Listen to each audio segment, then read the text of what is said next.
Labadiena, mano vardas Edita, aš dirbu Vilniaus rajono Marijampolio Meilės Lukšienės gimnazijoje, esu 7 klasės auklėtoja.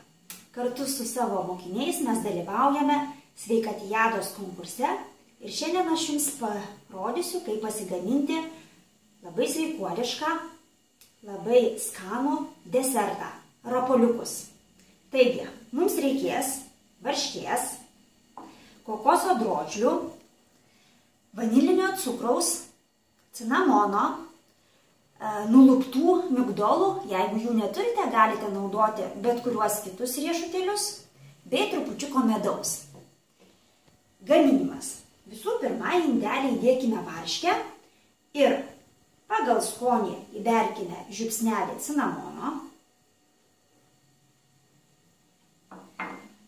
šaukštelį vanilinio cukraus,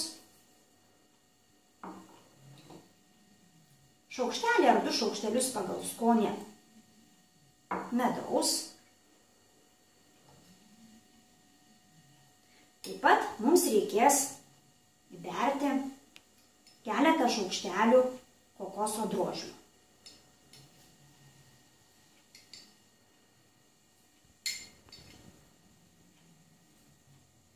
Nepamirškite, kad jūsų rankos turi būti švarios ir viską rankomis dabar imame ir sumaišome.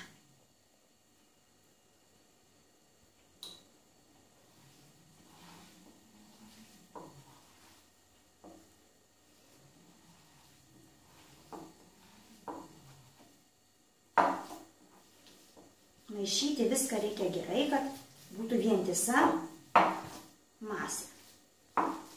Jeigu norite saldesnių rapoliukų, įsidėkite dar 1 šaukštelį medaus.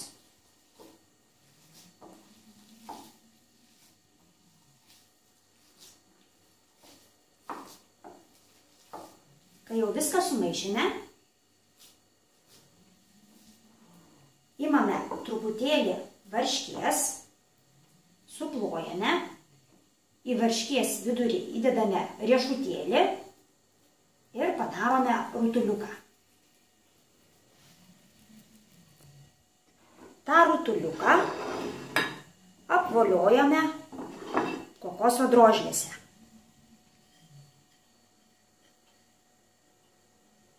Dedame į lėkštelę ir dar vieną riešutėlį įsmeigiame į viršų. Taigi taip suformuojame visus rutuliukus.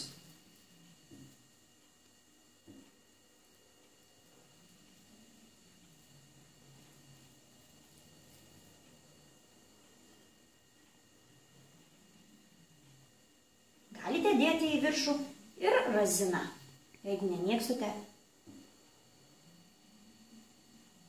riešutų.